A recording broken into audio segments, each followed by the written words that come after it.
Bienvenidos amigos, en esta ocasión vamos a hablar de un tema muy importante que se hizo público el día de hoy, lunes 8 de noviembre. Aquí en México se publicó un desplegado en el periódico más importante y más influyente a nivel nacional, que es El Universal, con el periódico de más tradición, además el más antiguo en circulación. Es un desplegado que se llama Obedecer a Dios antes que a los hombres, y está dirigido a los arzobispos y obispos de la Iglesia Católica, a todos los sacerdotes religiosos y laicos del pueblo de Dios, a todos los que aman a Cristo, su verdad de salvación, y a todos los que aman a la Virgen Santísima de Guadalupe, Madre de la verdad de salvación. Esto es un acontecimiento histórico y por eso le estamos dedicando esta entrevista especial, porque esto que es un desplegado es una declaración y un documento elaborado por un grupo de sacerdotes mexicanos, respaldados por un grupo de laicos que han firmado en adhesión este documento, y vamos a platicar con dos representantes de este grupo amplio de sacerdotes mexicanos que firmaron y elaboraron y redactaron este documento doctrinal en confirmación a lo que es la sana enseñanza de la doctrina católica. Les agradezco. Tenemos a el muy ilustre canónigo doctor Juan de Dios Olvera Delgadillo y al padre Honorio Santana. Les agradezco a ambos que me permitan poder llevar a cabo esta entrevista, y es con quien vamos a platicar en los próximos minutos. Muchas gracias y bienvenidos los dos. Gracias, Miguel. Muchas gracias por esta oportunidad. Gracias. Vamos a empezar platicando con el padre Honorio Santana. Padre, antes que nada un reconocimiento por este valiente paso adelante que dieron ustedes ante tantos abusos que hemos sido testigos a lo largo de estos años más recientes que se han dado, y que básicamente en el pontificado actual de Francisco se ha caracterizado por la no definición o la duda o la ambigüedad en muchos temas, o la confusión, y eso ha dado pie a que mucha gente pierda la fe o pierda el rumbo. Y la labor de la Iglesia siempre ha sido la de ser la certeza, la fiel de la balanza, es decir, quien nos dice exactamente cuál es la verdad. Pero en estos últimos años pareciera que la Iglesia, realmente no es la Iglesia, sino el que lleva el timón, nos ha llevado a un rumbo incierto, donde aparentemente ya no hay una verdad definida y cada quien la puede interpretar como mejor le parece.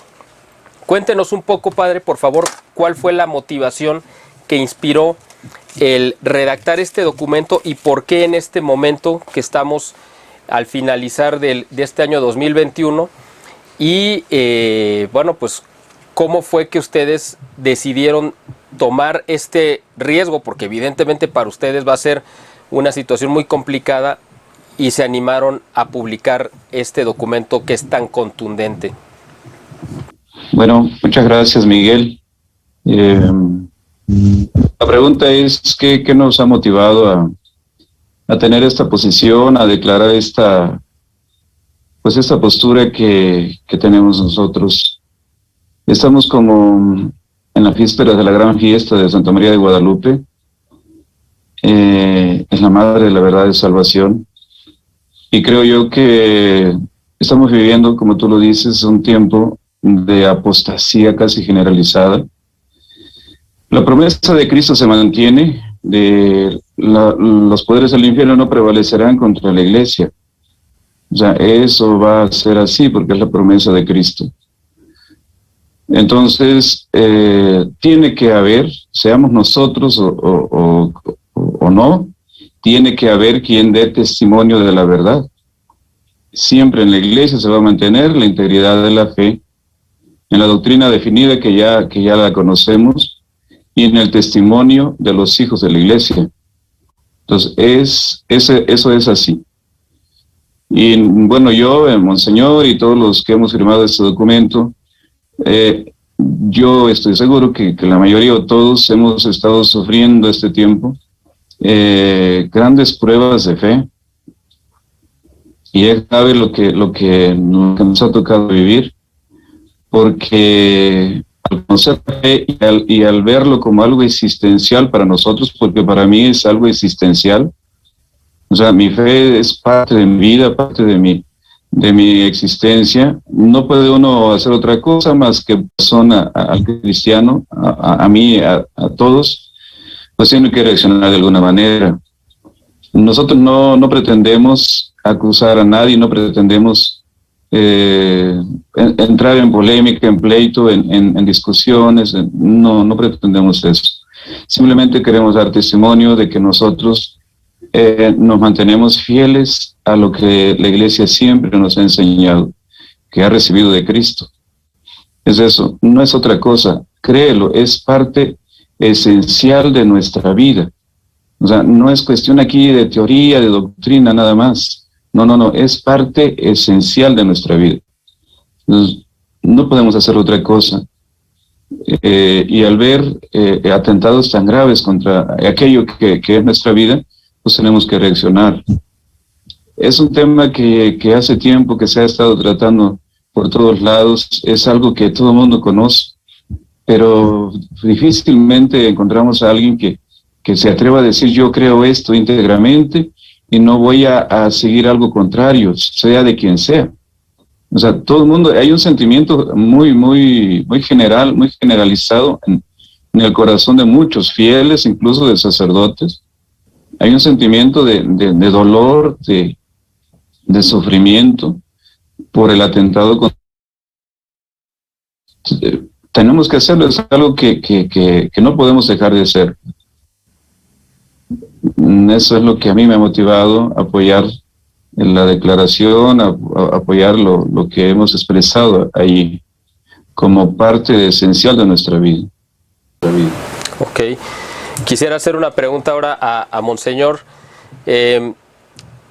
Ustedes en el documento señalan algunos, simplemente yo creo que como ejemplos, ¿no? Porque no son los únicos, de los casos quizá más significativos o quizá más graves, donde han detectado una inconsistencia entre la enseñanza del Papa Francisco contrastado contra la doctrina, la tradición y el magisterio de la Iglesia, y evidentemente el magisterio, la tradición de la Iglesia, pues apoyado en la Sagrada Escritura, que es de donde viene toda la fuente. Estos casos que ustedes señalan, como por ejemplo el de los divorciados vueltos a casar, y otros muchos que se mencionan en el documento, son, me imagino, como representativos, y además ustedes tuvieron el cuidado de contrastar de manera muy precisa lo que ha enseñado la Iglesia durante 2000 años, que a su vez lo recoge de la enseñanza directa de Cristo, contra lo que está enseñando el Papa Francisco. Esto es algo quizá inédito, o usted díganos si esto ya ha sucedido antes en la historia de la Iglesia mexicana o a nivel de la Iglesia Universal, si ya había habido alguna vez como una corrección que le hiciera un grupo de sacerdotes y laicos hacia el Papa en alguna época de la historia, para tratar de reorientar hacia la sana doctrina los errores que están conduciendo el actual pontificado. Sí. Bueno, en primer lugar, solo para introducirme, muchas gracias, Miguel, por esta oportunidad de estar aquí con tu público, con tu audiencia. Y retomando un poquito lo que ha mencionado el padre Honorio, ha sido un evento de gracia este documento, porque entre nosotros nos hemos iluminado unos a otros, hemos aportado un aspecto de una forma, de otra.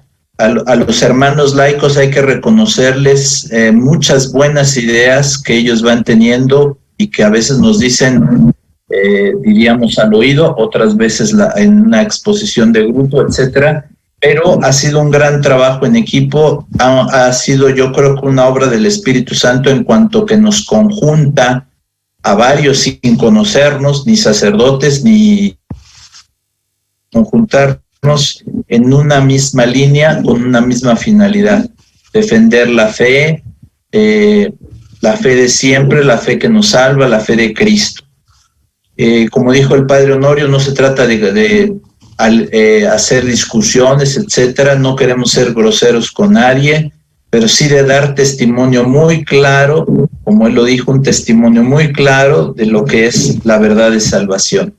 Y nos hemos visto al inicio de esto como en una tensión muy fuerte entre dos fuerzas, una que somos como un ejército, hablando de los sacerdotes y también los laicos, pero más los sacerdotes, como un ejército que va obedeciendo a su jerarquía. Esa parte la tenemos muy honda en nuestro corazón, pero también tenemos otra parte muy honda, que es la que nos hemos ordenado y recibido la vocación para la salvación de las personas. Y cuando nos damos cuenta que esto siempre ha marchado bien y de la mano durante 2000 años, ¿verdad? El ejército se dirige para salvar las almas, pues aunque haya a veces desavenencias o situaciones, son todas superables. Pero cuando estas dos fuerzas tan grandes chocan una con la otra, cuando el yo obedecer implica el descuidar la salvación de muchas personas, pues es lo que nos ha hecho empezar a pensar en otra tercera vía, que es lo que hacemos, ¿verdad? O nos cargamos de un lado, nos cargamos de otro, ¿cómo lo hacemos, no? Y definitivamente la fidelidad al Evangelio y a la salvación tiene prioridad, por encima incluso de la comunión con Pedro. O sea, cuando a Pedro se le promete el primado, le dice Cristo, te daré las llaves del reino de los cielos, tú podrás atar y desatar, etcétera. Enseguida, qué curioso, la Sagrada Escritura enseguida pone el episodio donde San Pedro le empieza a aconsejar a Jesús que no vaya a morir a Jerusalén. Y aquí Jesús deja muy claro, el Evangelio es obedecer al Padre Celestial, es la redención, es morir en Jerusalén. Y Pedro se atraviesa allí y le dice, tú no piensas como los hombres, le dice Jesús, no piensas como Dios, piensas como los hombres, apártate de mí, Satanás. Y antes de eso llama a los discípulos, vengan a oír lo que le voy a decir a Pedro. Luego entonces, por encima de la comunión con Pedro está el Evangelio. El Evangelio en ese momento era, toma tu cruz y sígueme. Obedece al Padre Celestial. Es el Evangelio. Entonces, por encima de la comunión con Pedro está el Evangelio. Entonces, ahí están esas dos fuerzas y el por qué un poco hemos salido con este documento, porque al final es un discernimiento y salimos hacia eso. También decías, Miguel, de los que son muchos puntos. Es verdad, son muchos puntos. Hemos tomado unos puntos como muestra que son muy claros para ver ese contraste entre lo que ha enseñado siempre la Iglesia y lo que se está enseñando ahora. Son esos puntos de ejemplo, ¿verdad? Pero esos puntos, como es el de los divorciados vueltos a casar y el de los hermanos que experimenten tendencias homosexuales, son millones de personas, que estamos hablando de la salvación de millones de personas. Creo que vale la pena dar una palabra, creo que no es una situación que se puede dejar. Es la salvación de millones de personas actualmente, pero ahora pensemos en el futuro. Millones de personas que estarán bebiendo bien la doctrina de Cristo o mal. Entonces son más millones de personas, más salvación, más misión de la Iglesia que se puede echar a perder, etcétera. Y finalmente la pregunta que hacía, si habría un caso anterior donde los laicos hubieran hecho una corrección a la jerarquía como este, pues en la historia, bueno, yo no soy experto en historia de la Iglesia, a lo mejor la pregunta es buena para un historiador, pero lo que se me ocurre es que sí había habido algunos casos, pero en otro nivel, es decir, laicos como reyes sí corregían a veces la doctrina de la Iglesia, bueno, no la doctrina, sino lo que estaba haciendo el Papa, pero de una manera muy diplomática, etcétera. Y eran laicos pues con un poder y se respetaba el poder tanto temporal como el de la Iglesia, pero en laicos de a pie, con sacerdotes de a pie, no sé, que me ayude un historiador. Me parece que no está tan fácil esta situación. No la hemos hecho a la ligera, sino verdaderamente llegando al límite. ¿Cuál es el límite? Para decirlo con toda claridad, la defensa de la fe. Ese límite no se puede traspasar. cuando se afecta la fe, ya no podemos tener más comunión. La fe es el límite, eso es innegociable, no se puede negociar. Gracias, monseñor. Una pregunta, ahora quiero regresar con el padre Honorio, un poquito sobre, bueno, me imagino que como sacerdotes corren un riesgo ustedes al firmar este documento públicamente, además, y difundirlo además masivamente, como se hizo el día de hoy, a través del periódico El Universal. Me imagino que ustedes midieron y sopesaron las consecuencias que esto iba a traer para su propio ministerio, y me imagino que saben que van a venir consecuencias de ello. Obviamente ustedes tomaron esa decisión de defensa de la fe porque yo creo que pusieron en la balanza precisamente lo que es más importante para el pleno cumplimiento de su ministerio al cual se consagraron, es decir, la salvación de las almas, la defensa de la doctrina, y por el otro lado, en el otro platillo de la balanza, pues estaba el continuar ejerciendo su ministerio sin mayor problema, sometidos a la jerarquía que les imponían una serie de medidas con las cuales ustedes no están de acuerdo. Ustedes en conciencia sopesaron que estaban comprometidos, como lo dice Monseñor, a la defensa de la verdad y la doctrina. ¿Qué consecuencias usted, padre Honorio, cree que va a tener para los sacerdotes firmantes esto? Porque evidentemente va a venir una respuesta, o quizá ya la haya, de parte de la jerarquía. ¿Qué están esperando? ¿Qué cree que vaya a traer como consecuencias el que ustedes hayan posicionado marcando estos errores doctrinales de lo que ha sido el pontificado de Francisco? Bueno, sí, Miguel, sí sopesamos las consecuencias. De hecho, yo ya las estoy sufriendo y lo vamos a seguir sufriendo. Sin embargo, no podemos nosotros querer rescatar nuestra posición humana, nuestro prestigio humano, nuestras cosas temporales. Pues no podemos nosotros optar por eso, porque aquí se trata de valores eternos, pues, de valores de vida eterna. Si nosotros nos mantenemos fieles a Cristo, a su evangelio, a la verdad revelada, vamos a heredar el reino de los cielos. Y si de otra manera no. Y es que aquí está eso en riesgo. Es perder la fe. O sea, medimos las consecuencias, pero creo yo que lo medimos conforme al Evangelio. Ya sabemos lo que puede pasar. Ha pasado a lo largo de la historia de la Iglesia, que excomuniones, que censuras y demás. Pero aquí está en riesgo lo que más importa. O sea, el Señor Jesús mismo lo dijo: no teman a los que matan el cuerpo y no pueden hacer más, teman a los que matan el alma. ¿Sí? Entonces, sí, claro que medimos los riesgos, todos estábamos conscientes de lo que podía venir. Sin embargo, no podemos perder a Cristo por conservar las cosas humanas, pues. Ese es el asunto.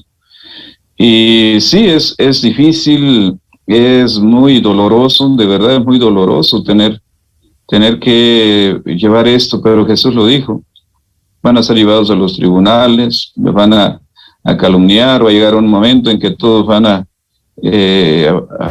estar contra ustedes.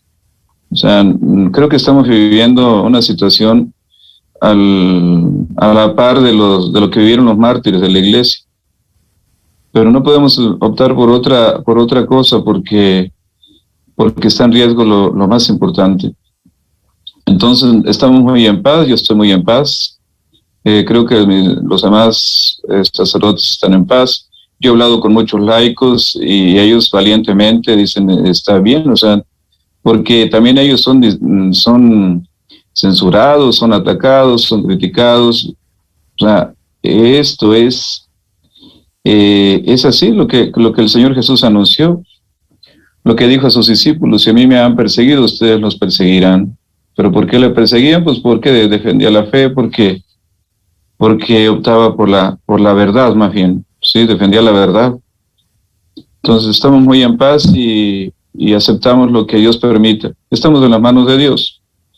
Lo que Dios permita, eso está bien.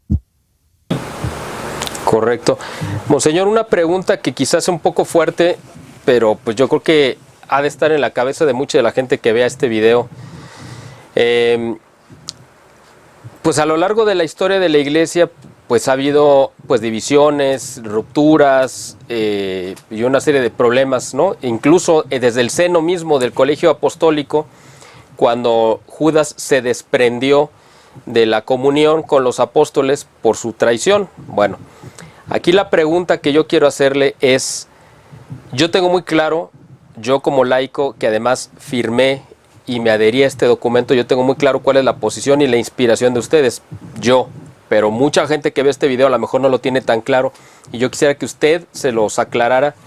¿Cuál es la diferencia entre este posicionamiento que se hizo, que se firmó, para marcar cuál es la verdadera doctrina y decir claramente no estamos dispuestos a obedecer al Papa Francisco si el Papa Francisco va en contra de la doctrina de la Iglesia? ¿Qué diferencia hay entre ese posicionamiento y, por ejemplo, una especie de cisma o ruptura como las que ha habido a lo largo de la historia, como el que fue el de Martín Lutero y otros? Yo sé que ustedes no están rompiendo con la Iglesia, por supuesto, a mí me queda muy claro, pero repito, esta pregunta es como poniéndola en boca de la gente que vea este video y que a lo mejor no va a tener en claro si esto es un rompimiento o de qué se trata, y cómo poder diferenciar esta declaración que ustedes hicieron, cómo la diferencian de por ejemplo, lo que hizo Martín Lutero en 1519 de pegar ahí sus consignas en la puerta del templo. Es decir, para que la gente tenga muy claro que esto no es un cisma y que esto no es una herejía, sino todo lo contrario, es un llamado como a la unidad. Y simplemente quiero terminar la pregunta. Quizá este es el Papa, quizá, cuando menos yo lo veo así, que más ha abonado a la división dentro de la Iglesia, el que más ha hecho una ruptura, más ha dividido las aguas como un Moisés, un anti-Moisés que abrió el mar Rojo para pasar por ahí. Pues él como que ha sido al revés, él ha dividido pero para generar encono en la Iglesia. Yo creo que lo que ustedes están haciendo es al revés, es hacer una conexión nuevamente con la doctrina, es decir, unir lo que este pontificado ha dividido. Pero quiero que usted lo pueda explicar y a la gente que lo vea le quede muy claro cuál es la postura de ustedes y cuál es la diferencia entre una ruptura o generar un grupo, una división, con lo que es la intención de este documento, por favor. Sí, creo que es una pregunta muy importante. Antes de abordarla, y pido una disculpa porque se me hizo muy importante la pregunta anterior y que también me interpela a mí, las consecuencias que vienen para nosotros, porque muchos laicos dicen, bueno, pues sí, hagámoslo porque no son claros, pero las consecuencias para nosotros sacerdotes son absolutamente negativas. El sostenimiento económico deja de existir absolutamente. Nos vemos desvalidos desde el punto de vista económico. Carecemos de toda representatividad. Antes, al contrario, tenemos una antirrepresentatividad porque nos van a tachar de X, Z o Y. O sea, no representa para nada a la Iglesia. Es lo que nos van a decir de todas las penas canónicas habidas y por haber, etcétera. Esto merecería un poco una mayor reflexión, ¿verdad? Pero solamente digo que pues todas las penas canónicas vienen del derecho canónico, pero el derecho canónico no está en absoluto diseñado, pensado para una situación inédita como esta. En ningún canon vamos a encontrar, en caso de que el Papa diga algo contrario a la doctrina, se hace esto y esto. En ninguno. Tiene que ser una reacción suscitada por el Espíritu Santo y por la gracia en nuestros corazones, más allá de las leyes. Y por eso pienso en el episodio de la casta Susana, cuando toda la ley judía estaba en su contra de la casta Susana. Leamos el episodio, me parece que es Daniel 13, todo estaba en contra, ya tenían los testigos, tenían absolutamente todo, si no es porque Dios inspira al profeta Daniel a ponerse a gritar, yo no soy responsable de esta sangre inocente. Entonces ahí se ve cómo las normas y la maquinaria jurídica es superada por la maldad en un caso, cuando es manipulado todas estas normas jurídicas, pero la salvación está más allá de todo esto. Entonces, creo que en este caso el derecho canónico nunca fue pensado ni diseñado para un caso inédito como el que estamos viviendo. Desde luego, o sea, no está previsto. Por lo tanto, ya es una suposición, es un supuesto dado por hecho que eso no puede suceder. Y partiendo de eso, pues obviamente todo lo demás es que está mal. Sabemos que en la realidad no es así. No es así, como si alguien dijera, bueno, la iglesia es apostólica y entonces venimos de Judas, porque Judas también era apóstol. Por supuesto que no, diríamos, ¿verdad? Pero entonces, si dijéramos, entonces la iglesia apostólica tiene que tener distinción, etcétera. Sí, la distinción es muy fácil, eres la lealtad, la fidelidad a la verdad de Cristo. Ahí está todo el punto, ¿verdad? Como la figura de Pedro, que es tan importante, puede ser piedra para si las consecuencias para nosotros son totalmente, son absolutas, son contundentes. Es perder absolutamente todo apoyo económico por parte de la iglesia, perder toda representatividad, antes al contrario, estar como un poco boletinados, con una imagen negativa. Quien no nos conoce, pues se figura personas muy rebeldes, muy groseras, muy anti-iglesia, ¿verdad? Perdemos el prestigio que hayamos adquirido 40 años, también lo perdemos el futuro, no tenemos ninguna posibilidad en el futuro. Diríamos que lo perdemos todo, pero también puede ser esto el sello de garantía de que estamos haciendo algo por la fe de la iglesia, que desde una posición muy cómoda que podríamos tener, como tú decías, donde no arriesgamos nada, donde pasamos todo cómodamente, a pasar a una posición absolutamente de pobreza en todos los sentidos. Creo que más o menos es la situación, pero en ese sentido también nos conectamos con nuestros hermanos cristeros que lo perdían todo. Al perder la vida, perdían todo. No sé si esto da una idea un poquito general respecto a lo que había hablado el padre Honorio, ¿no? Así es, así es. Paso entonces a la pregunta que es muy importante, la pregunta que hacías, si esto sería un cisma. Claro, inmediatamente lo inmediato y lo que incluso se va a hacer, tengámoslo por seguro, se nos va a tachar de cismáticos. ¿Qué es un cismático? Aquel que no reconoce la comunión de la iglesia, que rompe la comunión de fe y de salvación de la iglesia bajo la guía del ministerio petrino. Eso es un cismático. El que se separa de la unidad de la iglesia, unidad de fe y de salvación, separándose de la guía del ministerio petrino.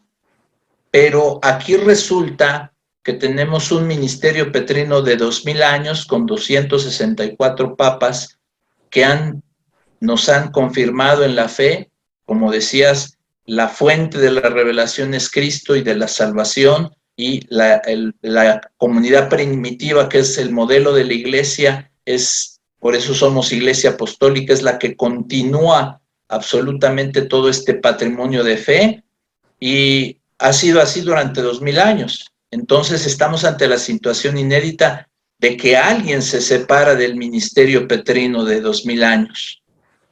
Y entonces, y no lo quiero decir con animadversión, lo quiero decir con mucha serenidad. Ante esto, ante esta conciencia, ¿hacia dónde vamos? ¿Hacia dónde nos vamos? A tener comunión con la doctrina de Cristo, del magisterio de la iglesia, con los papas, con 264 papas, con 2000 años de ministerio petrino. ¿Me separo de eso y me voy al vacío? Entonces no es una postura de decir somos nosotros unos cuantos sacerdotes contra el ministerio petrino. No, no es eso. Es la postura, por ejemplo, en una materia de este tipo, de todas las que hemos analizado, que tiene San Juan Pablo II y la postura de ahora. ¿Con quién me voy? No se trata tampoco de decir, es que San Juan Pablo II es el criterio. No, San Juan Pablo II, claro que es el criterio, pero porque él se conecta con 2000 años de la Iglesia.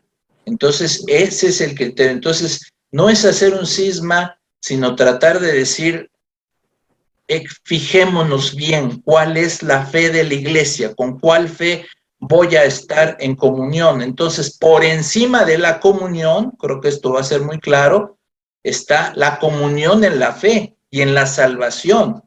Por eso yo decía, por encima de la comunión con Pedro está la comunión con el Evangelio de Cristo. Y así lo hizo Jesús. Apártate de mí, Satanás, porque está primero el Evangelio. Y para Jesús el Evangelio era, yo voy directo hacia la cruz. Voy a morir por la salvación de todos. Es el misterio de salvación y es lo que quiere el Padre Celestial. Por eso no es un cisma, ni tampoco pretendemos decir vamos a hacer una nueva iglesia y vamos a estructurar una nueva jerarquía. No estamos diciendo nada de eso. Estamos diciendo vamos a ser fieles en la fe. Eso es lo que estamos diciendo. No podemos comulgar en ese punto. Yo no puedo renegar de la fe de la iglesia que me enseñó la iglesia en 2000 años y que me enseñó el Concilio de Trento de manera solemne y que me enseñó San Juan Pablo II y que me lo han enseñado incluso mis padres, todos, hasta hace pocos años, y cambiar esa fe por otra. Estoy convencido como sacerdote porque hemos confesado durante más de 30 años y siempre decimos lo mismo. En estas circunstancias se puede comulgar, en estas otras circunstancias no se puede comulgar. Es un ejemplo. O claro, en el tema de los hermanos homosexuales. No podemos aprobar nunca una unión homosexual como algo que puede ser normal desde el punto de vista de la fe. No nos estamos metiendo aquí en las leyes civiles, sí o no, sino desde la fe, ¿cuál es la iluminación? ¿Verdad? Entonces, no sé si esto responde a la pregunta. Precisamente lo que queremos combatir es la herejía, queremos combatir el cisma, es decir, separarnos del auténtico magisterio de la Iglesia. Eso es un cisma. Eso es lo que queremos combatir y combatir la apostasía. Quien no sabe de todo esto, por supuesto, nos van a configurar delitos canónicos fácilmente, facilonamente, para decir, es imposible que el Papa falle, por lo tanto tú estás mal. La pregunta es, todos los que hemos vivido tenemos un poquito más, digamos, pasamos de 30 años en esta vida. No hemos sabido siempre que el adulterio es algo con lo que no puedes comulgar, es algo clarísimo. Entonces, así de claro son las cosas. No sé si respondió más o menos. Sí, claro. Ahora, digo, ya que mencionó en reiteradas ocasiones al Papa Juan Pablo II,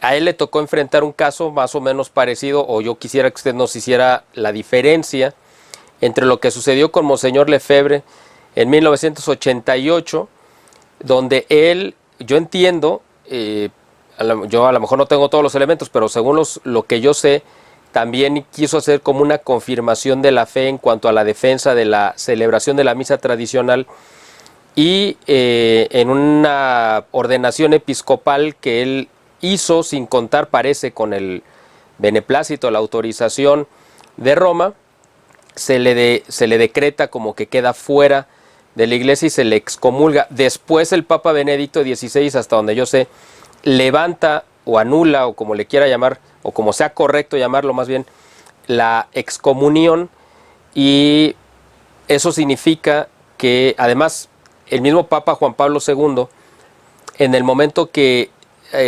excomulga a Monseñor Lefebvre, al mismo tiempo los frutos que él había dado, que era la fraternidad sacerdotal San Pío X, pues la arropa formando una nueva congregación, una nueva fraternidad sacerdotal con otro nombre, pero para no dejar en la indefensión esos frutos que eran positivos. Es decir, hubo así un poco como de contradicción, porque por un lado castigan a Monseñor Lefebvre, pero por el otro lado avalan los frutos que había dado, y por eso se crea la Fraternidad San Pedro. Eso es desde mi punto de vista, como yo lo entiendo. ¿Cuál es la diferencia entre lo que pasó ahí con una excomunión que después se anula, con lo que puede pasar con ustedes y si también hay un peligro de excomunión que después pueda ser revocada, ¿no? Si cambian las condiciones. ¿Hay paralelismos entre lo que pasó entonces con lo que está sucediendo en el caso de ustedes, Monseñor? Bueno, nosotros somos pequeños en relación a Monseñor Lefebvre. Somos pequeños, pero bueno, es una pregunta difícil porque en la historia creo que todavía no es suficientemente aclarado todo lo que ha sucedido en torno a Monseñor Lefebvre. Creo que facilonamente muchos descalifican despreciativamente todo lo que hizo Monseñor Lefebvre y podría haber indicios de que fuera una persona heroica que luchó por la fe y que estuvo dispuesto a afrontar muchas consecuencias con tal de sostener la fe.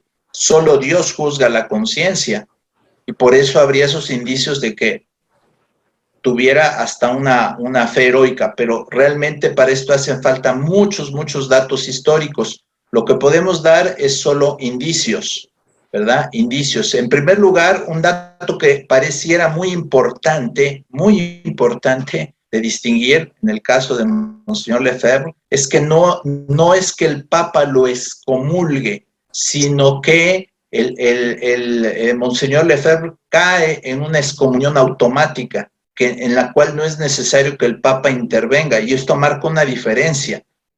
¿Por qué? Porque la excomunión automática pues ya está prevista, e igualmente puede ser que no estuviera previsto el caso de Monseñor Lefebvre, porque no es lo mismo que alguien que diga, yo por capricho voy a hacer lo que yo quiero y voy a ordenar unos obispos porque yo quiero hacer una nueva iglesia, a alguien que diga, creo que en conciencia debería yo de hacer algo para que se mantenga la fe. Es distinto. Y esto solamente lo puede juzgar pues la historia y después al final Dios, ¿verdad? Pero por eso yo creo que es materia de mucho estudio. ¿Y por qué digo esto? Porque primero por lo que estoy diciendo, que no es que el Papa aplicara él una excomunión, sino que la excomunión vino automáticamente. Segundo, alguien que estuvo muy cercano a esa excomunión fue el cardenal Ratzinger como prefecto de la doctrina de la fe. Muy cercano. Supo lo que sucedió. Conoce como nadie lo que sucedió en ese momento. Cuando llega a ser papa, levanta la excomunión. Un indicio muy grande de algo que es misterioso, que no está tan definido como blanco y negro. Creo que es muy interesante ese gesto del Papa Benedicto XVI de levantar la excomunión, y esa decisión me parece muy prudente, muy atinada, muy pastoral de decir, se puede celebrar la misa en latín, nunca fue abolida, nunca fue abolida. Ahora hay una especie de prohibición, pero antes nunca fue abolida. Entonces lo sanciona, lo establece a través de este decreto del Summorum Pontificum, y pues quedan las dos formas, ordinaria y extraordinaria. Y así se ha desarrollado hasta últimamente que ha sucedido este otro documento, que habría mucho que decir de esto. Pero precisamente nos da idea de que las cosas no están tan fácilmente determinadas. También ha habido en la historia excomuniones que se han levantado, que se han hecho uno y otro bando en la historia, y después se levantan esas excomuniones. Algo también quiere decir, ¿verdad? Entonces, sobre todo querría decir que, y ahí entramos un poco a nuestro caso, que hay cosas que se hacen en conciencia, y las leyes canónicas, repito, no está todo diseñado para cada caso. Para este caso inédito no existen leyes canónicas. No existe ningún derecho canónico que vaya a decir, en caso de que esto suceda así y así, en caso de que el Papa se separe del ministerio petrino, etcétera, se procede de esta y esta manera. Y en este caso los tribunales van a obrar así y así. No existe. Todo eso no existe.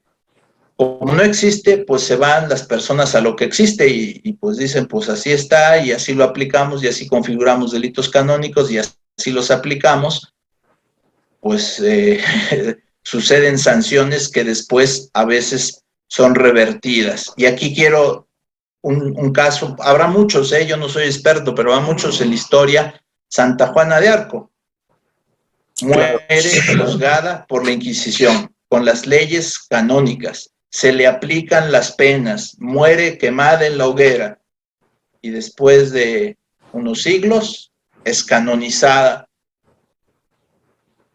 ¿Vemos el límite de las leyes humanas? Ahí está claro el límite de las leyes humanas.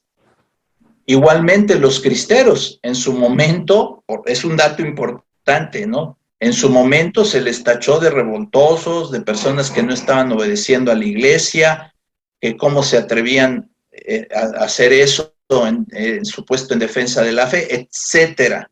Y hoy los veneramos como mártires, por supuesto, a unos canonizados y a otros, en general decimos, fueron cristeros. Yo creo que se ganaron el cielo si murieron por defender la fe, aunque no fueran perfectos, como ninguno de nosotros es perfecto. Entonces, hay cosas muy interesantes, porque al final de todo, y hay un dicho en teología y en la iglesia que dice, de internis neco ecclesia, de las intenciones internas, de aquello que es muy en conciencia, ¿quién puede saber de eso? Las cosas se hacen con la mejor intención, en nuestro caso, la mejor intención, no de hacer otra iglesia, de hacer una iglesia que es una santa, católica y apostólica, que ha recibido de la apostolicidad todo lo que es la iglesia primitiva y lo recibió de Cristo. Por eso es apostólica. Si nos separamos de esa apostolicidad, todo terminó.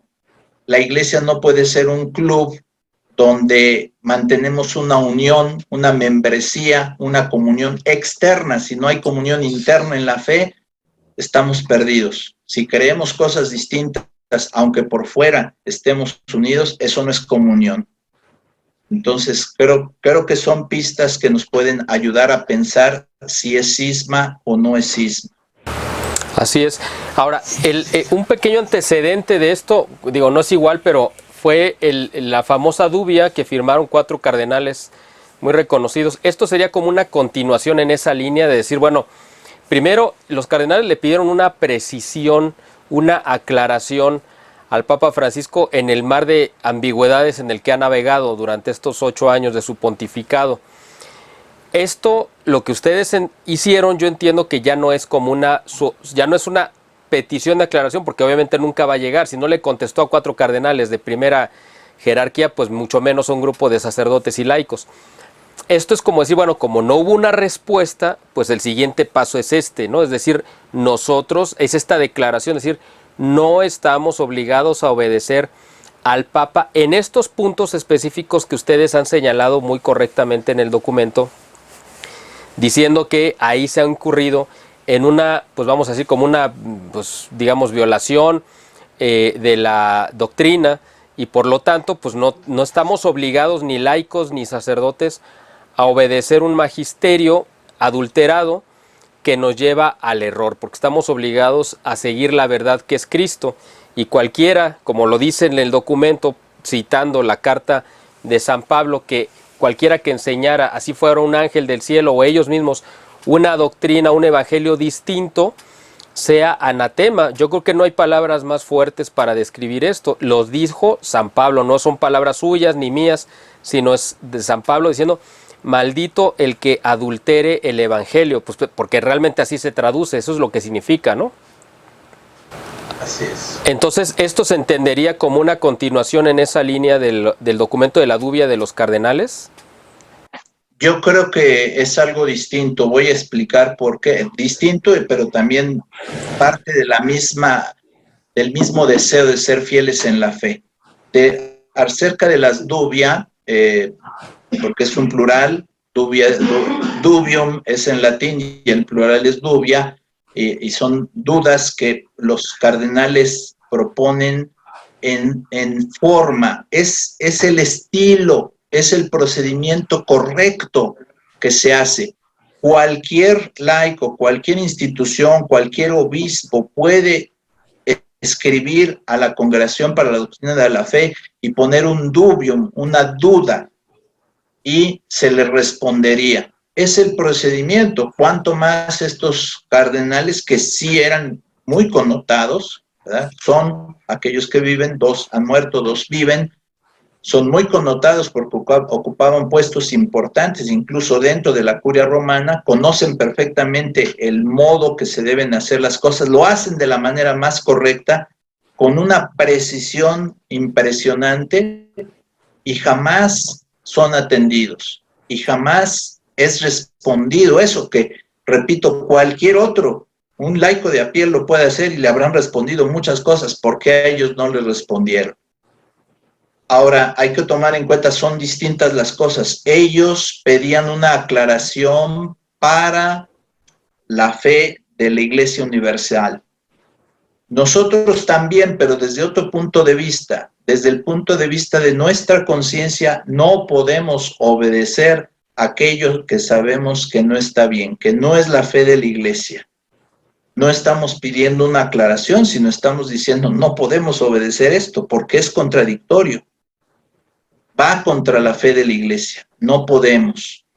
Y también hay que señalar que en aquel momento, no sé si me vaya a equivocar, pero si no estoy mal, no estaba aún la carta de los obispos de Buenos Aires, como para ver, no había una respuesta, ¿verdad? Si hubiera habido esa respuesta, decir, sí, efectivamente, esta es la doctrina, pues entonces ahí podrían haber planteado otras dudas, ¿verdad? O simplemente decir, ya se resolvieron, ahora vamos a hacer presente nuestra divergencia en este sentido, porque repito, sacerdotes, obispos, cardenales, todos estamos acostumbrados y educados y formados eclesialmente en mantener la comunión y obedecer a nuestros superiores, pero hay un límite, que es la fe, es la defensa de la fe. Yo no me puedo volver en comunión con la herejía con tal de obedecer y mantener una comunión externa. No lo puedo hacer.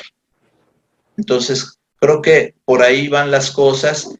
Es y no es en ese sentido una continuidad con las dubias, ¿verdad? Las dubias lo que decían precisamente era en esa duda, todavía no está definido. Precisamente Amoris Laetitia no deja claras las cosas. La dubia nos dice con claridad que Amoris Laetitia no dejaba claras las cosas. Y repito, había episcopados y cardenales a favor, episcopados y cardenales en contra, etcétera. Pero viene la carta de los obispos de Buenos Aires y pues al menos ahí en el texto sí dejan claras las cosas, de esas pocas veces que quedan claras las cosas.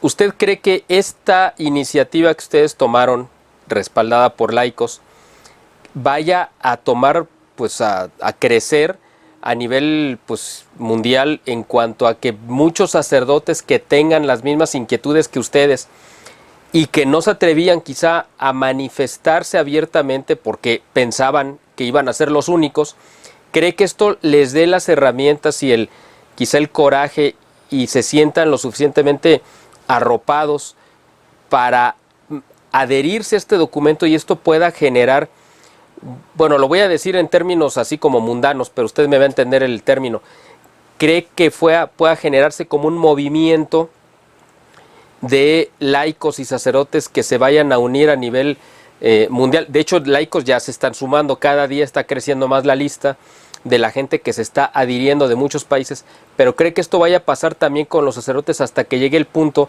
en el que la jerarquía de la Iglesia, digamos el Vaticano, pues tome cartas en el asunto, porque ahorita me imagino que las cartas que se están tomando pues son las locales, es decir, yo creo que ha de haber ya, me imagino, una reacción de parte de la Arquidiócesis de la Ciudad de México, porque desde ahí se emitió, o sea, en la Arquidiócesis de la Ciudad de México, desde ahí se publica este documento, pero imagino que esto va a ir a más.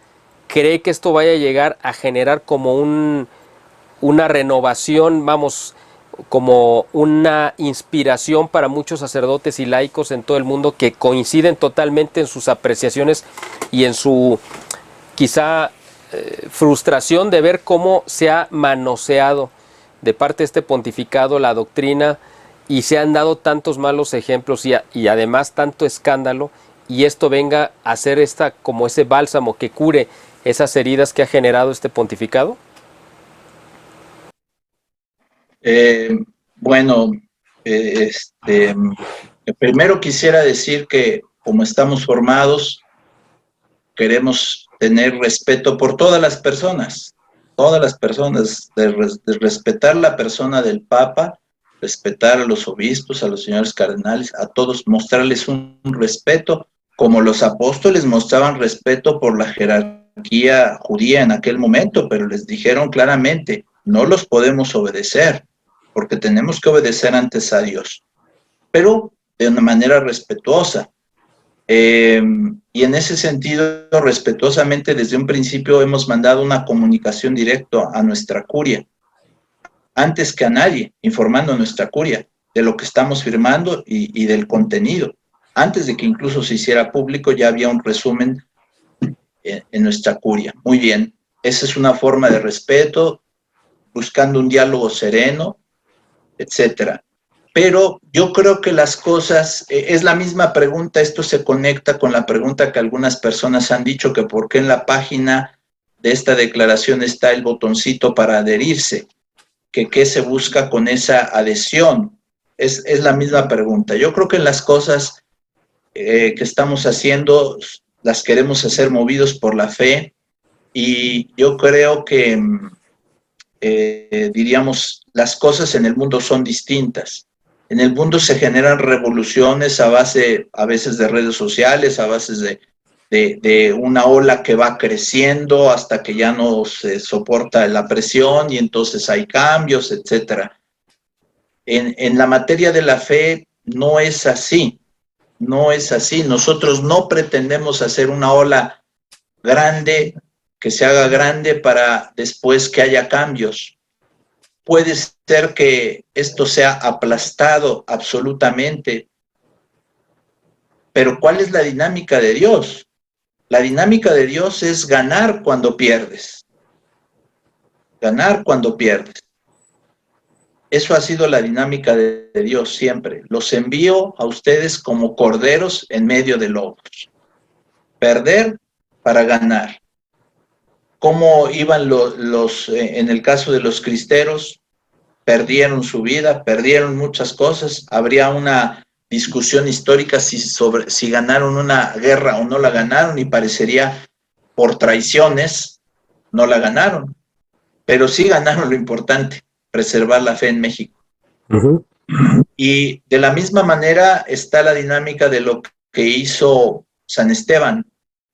San Esteban también pierde la vida, pero gana San Pablo, y con San Pablo gana todo lo que es la evangelización, etcétera, el gran apóstol de los gentiles. El Padre Pro ofrece su vida por la salvación en México, y ofrece la vida, y alguien diría perdió, hasta por eso fueron a tomar fotografías de su aparente derrota, cuando en realidad es un triunfo. Todavía está derrotado el Padre Pro, entre comillas, porque todavía es beato. Todavía no basta un papa jesuita para que lo canonicen a uno que es santo en vida, que es el Padre Pro. Aparentemente está en derrota, pero está triunfando de una manera contundente. Entonces, ¿nosotros pretendemos ser algo más? No, pretendemos dar testimonio. A lo mejor no va a dar resultado. El resultado es que la gente, aquellos que Dios elija, sean iluminados en su mente y decidan reaccionar de otra manera. Llámense sacerdotes, cardenales, arzobispos, obispos, laicos de a pie, no sabemos, porque también pensemos en la Polonia de los años de la juventud de Karol Wojtyła, oprimida, aparentemente derrotada por el nazismo, y un pequeño sastre que era amigo de este joven Karol Wojtyła, y que, pues, ¿qué podría hacer un sastre en medio de eso? Pues lo que hizo fue dar testimonio ante este joven Karol Wojtyła, y veamos lo que salió de ahí. Un gran triunfo para la humanidad, que es San Juan Pablo II. Bueno, entonces en ese tenor van las cosas. Nosotros hacemos lo que tenemos que hacer y el que multiplica es Dios. No somos ingenuos para decir, bueno, es que se suman muchos a la página, se suman sacerdotes, se suman todo. Si Dios no quiere, se dará el fruto que Dios tiene determinado. Pero eso sí, es muy importante. Es muy importante. El fruto es el que Dios quiere y el que la Virgen quiere. Y contra Jesús, Cristo Rey y la Virgen de Guadalupe no hay poder, ninguno que pueda destronar a la Virgen como reina que nos lleva hacia su Hijo Jesucristo. No va a haber nada que esté determinado por Cristo y por la Virgen que alguien pueda sobrepasar. Nosotros pues somos contingentes y hacemos nuestra parte. Entonces no se trata de una politización del asunto, no se trata de que los obispos piensen, pues nos van a hacer una estrategia así asado y va a suceder. No puede ser que no pase nada de eso, pero el poder de Dios es absoluto y Dios puede aplicar su poder sobre cualquiera, empezando desde el Papa hasta el último cristiano. Cuando Dios dice aquí se acabó para el Papa, se acabó para un cardenal, se acabó para un arzobispo, para un obispo y se acabó para todos. ¿Qué es lo que nos debemos de preocupar? Dar buenas cuentas a Dios, es lo que queremos hacer nosotros. Por eso ahí hemos pedido la oración para ser fieles aún en medio de esta tormenta que no sabemos hacia dónde nos va a conducir, pero sí sabemos que si somos fieles a Cristo a través de la Virgen de Guadalupe, no perderemos la brújula. Dentro de los casos que ustedes mencionan en el documento, se menciona, por ejemplo, bueno, la adoración, porque eso fue a una figura pagana que se hizo frente al Papa Francisco, porque él estaba ahí, es decir, lo estaba avalando, aunque él no se inclinara y no se postrara, pero el hecho de hacerlo delante de él y que él no lo reprobara, pues es que lo estaba aprobando, ¿no? Y por el otro lado estaba también esta cuestión ahí al revés, de que ante Cristo, Eucaristía, el Papa Francisco normalmente no se postra. Entonces, a la gente le debe de quedar muy claro que la posición de ustedes y el documento apunta precisamente a decir, esto es lo que la Iglesia nos manda hacer y esto es lo que nos manda no hacer. Pero el Papa Francisco ha hecho lo contrario. Lo que la Iglesia prohíbe, que es la idolatría, él la promueve, y lo que la Iglesia ordena, que es la adoración al Santísimo, Francisco pues no la hace como se ordena que debe ser, que es de rodillas. Si la Iglesia dijera pues todos de pie, pues él estaría muy bien obedeciendo, pero la Iglesia marca que tiene que ser de rodillas. Y él dice que no se puede arrodillar aparentemente, pero sí se puede arrodillar en un templo, bueno, no es un templo, sino en una mezquita musulmana, pero también se puede arrodillar en el Vaticano para besar los zapatos de un grupo de líderes africanos que estaban en conflicto y que él fue y los besó y estaba totalmente arrodillado. Uno dice, ¿cómo que no se puede arrodillar? O sea, hubo un milagro ahí, o sea, de repente se arregló de las rodillas. ¿Qué fue lo que sucedió? Yo creo que esta postura, que ustedes hayan marcado específicamente los acontecimientos y hechos y después lo contrastaran con la doctrina, le debe de dar a la gente que lee este documento la certeza de que ustedes están apoyados no en una opinión ni en una animadversión contra una persona, sino están apoyados en la doctrina, en la tradición y el magisterio que vienen directamente de la revelación dada por Cristo. Eso le debe de despejar dudas y temores a la gente que lea este documento y que quisiera quizá adherirse y que a lo mejor duda sobre si están haciendo bien o mal en hacerlo. Yo creo que por esa precisión que ustedes hicieron y el cuidado con el que ustedes mencionaron cada parte de la doctrina, a la gente le debe de dar esa certeza de que están haciendo las cosas como Dios los ha ordenado. O no sé si estoy en lo correcto, monseñor. Sí, efectivamente, bueno, solo una precisión. No es como la Iglesia lo manda, es como Cristo lo manda. Es Dios el que manda no ser idólatras. Toda la Sagrada Escritura, desde que comienza hasta que termina, condena el pecado de la idolatría, que es adorar algo que no es Dios. Y lo que sucedió con la Pachamama, pues es algo muy cercano, digo, es idolatría, pero si damos el beneficio de la duda, pues sería algo muy cercano a la idolatría, que no le veo el caso de acercarse a eso, donde ves en la presencia del Papa religiosos prosternados en actitud de adoración a la Pachamama.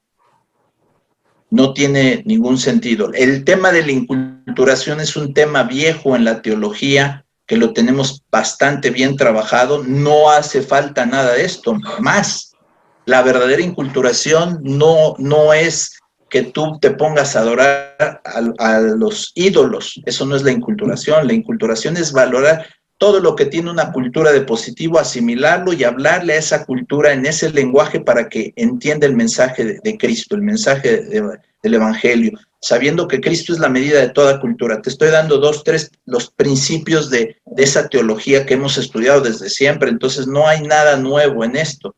Parecería más bien una situación amañada, ¿verdad?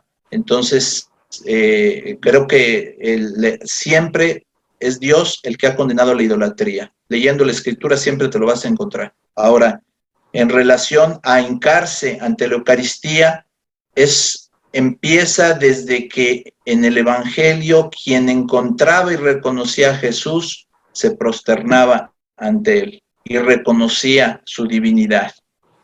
Y después en la iglesia primitiva y siempre, una vez que se tomó conciencia de que en la Eucaristía estaba Cristo, la actitud que se imponía siempre era la de rodillas. Y son toda la tradición de la iglesia, tradición en el sentido de patrimonio de la iglesia, es ponerse de rodillas ante Cristo. Y creo que esto el laico de a pie, cualquiera, hasta un ateo dice, bueno, si Cristo es Dios, pues me pongo de rodillas, por lo menos, ¿no? Es lo menos que puedo hacer. Nunca hemos pensado, el debate no es si el Papa tiene problemas físicos o no, eso no. Nosotros mismos como sacerdotes sabemos que si hay una persona impedida, va una persona en silla de ruedas, no le vas a pedir que se ponga de rodillas. Si va un enfermo fracturado de sus piernas, no le vas a pedir eso. Eso no es el debate, por supuesto que eso no. Sino es una actitud sistemática de no reconocimiento a Cristo en la Eucaristía. Es un contraste tremendo entre lo que hacía un papa y lo que hace otro, o más aún, lo que hacían todos los papas anteriores, todos se ponían de rodillas, sin ninguna excepción. Claro, con el tiempo, al hacerse viejos, al hacerse enfermos, llegaba un momento en que no lo podían hacer, todo el mundo lo entendíamos, eso es lógico, es natural. No, aquí estamos viendo una actitud sistemática de no arrodillarse ante la Eucaristía, en la misa, en la adoración, en las procesiones. Es una actitud sistemática. Ahora, nadie ha dicho, porque ahorita mencionabas que si se argumentaba, nadie ha argumentado nada, nunca nadie ha dicho, ¿saben qué? Es que no se pone de rodillas por esto y por esto, nadie sabe qué decir, porque no se ha aclarado eso. Claro. Y resulta escandaloso, y tan no se ha aclarado que los ceremonieros, cumpliendo su deber, ponen el reclinatorio ahí, por si un día lo quiere usar, ¿verdad? Pero ya es una actitud sistemática, y allí otra vez lo mismo. Yo no quiero parecer un majadero, un pelado que se pone a hablar a la ligera, pero cuando se trata del Santísimo Sacramento, después de 6, 7 años de haberlo notado, ¿no debemos de decir una palabra? Perdón. Claro, así ¿No es. debemos de decir una palabra? Bueno, entonces creo que ahí está la situación, porque al final es un ministerio de muchísima responsabilidad. Yo lo entiendo, el ser pontífice y ser papa. Qué responsabilidad, que cada cosa que uno hace tiene una repercusión mundial. Y San Juan Pablo II lo sabía, y muchos otros papas, pero hablo de San Juan Pablo II porque es el que hemos conocido mediáticamente y es un punto de referencia para todos, muy fácil de acceder. Si hablo de Pío XII, pues ya muchos no saben de qué estoy hablando, ¿verdad? Entonces, todos los papas se han hincado, y San Juan Pablo II hacía un esfuerzo enorme con todos los problemas que tenía de salud por hincarse. o por ir detrás de una procesión hincado, porque no me puedo caminar o estar levantándome y hincándome, me voy ya desde el principio hincado en el reclinatorio, en el carrito que lleva a nuestro Señor Jesucristo, pero de joven por supuesto que hacía las procesiones y por supuesto que siempre se hincó. Entonces hay una diferencia, pero es una diferencia que afecta a la fe, porque dice el magisterio solemne de la Iglesia, cuando se dice magisterio solemne de la Iglesia, estamos diciendo el magisterio oficialísimo, el que no te puedes desvincular, al contrario, se llama vinculante, porque vincula tu fe, es obligatorio. Y ahí dice, se tiene que rendir un culto de latría y de adoración a la Eucaristía, incluso externo, ese culto, incluso externo, que es solo es dispensado cuando tienes un impedimento fehaciente, pero si, como bien lo señalas, en unas circunstancias sí y en otras no, bueno, no sé si respondimos más. No, sí, totalmente, claro que sí. Monseñor, pues le agradezco de verdad estos minutos que nos ha regalado para esta entrevista también al Padre Honorio, y este tema no lo vamos a cerrar aquí porque nos va a dar para muchas otras cosas más. Vamos a tener que estar haciendo actualizaciones porque esto va a dar mucho de qué hablar. Así que este es como, digamos, el final de la primera parte de otras que vendrán más adelante conforme esto vaya tomando más revuelo, y que obviamente va a ir suscitando muchas adhesiones, como ya lo está haciendo a nivel mundial, de muchísimos laicos muy representativos y de sacerdotes también, y por ahí empezarán, me imagino, también a llegar algunos miembros ya de la jerarquía como obispos o a lo mejor otros. Así que yo simplemente quiero terminar dándole las gracias por su posición tan valiente de todo este grupo de sacerdotes que han sacado la cara en defensa de la Iglesia, en defensa de la doctrina, en defensa de lo que nos enseñó y nos reveló Cristo, y que bueno, pues si alguien se hacía falta que diera un paso adelante, ustedes lo han dado, y esperemos que eso inspire a otros muchos para que también se sumen a la defensa de la doctrina. Aquí no se trata de dividir ni de atacar, sino de defender lo más sagrado que tenemos, que es pues obviamente la riqueza de la doctrina católica. Así que muchas gracias, Monseñor, muchas gracias por su tiempo, muchas gracias por sus respuestas y muchas gracias por esta valiente defensa que ustedes han hecho, usted y un grupo de sacerdotes mexicanos que, bueno, pues nos han dado este ejemplo de valor y de coherencia con sus, pues con lo que ustedes, a lo que ustedes consagraron su vida, que es la defensa de la fe. Muchas gracias, Miguel, muchas gracias a todo tu auditorio y pues pedimos la oración de todos para que todos nos unamos precisamente en una comunión de fe y de caridad hacia todos. Nadie podemos despreciar y siempre esperando que nos volvamos a reencontrar en la unidad de toda la Iglesia. A lo largo de esta entrevista ustedes estuvieron viendo, amigos, pues la página en la que pueden leer completo el documento. Y además ahí viene la opción de adherirse a él para que ustedes lo puedan hacer, por favor. Y bueno, pues vienen los datos de contacto, si tienen alguna duda o si quisieran hacer alguna entrevista, y viene la gente encargada de los medios a las que pueden contactar para poder tener acceso a esta información. Pues muchas gracias, Monseñor, gracias al Padre Honorio, y muchas gracias a ustedes también por el favor de su atención. Como siempre, les agradecemos que nos hayan seguido a lo largo de esta transmisión, y los esperamos en la próxima. Muchas gracias.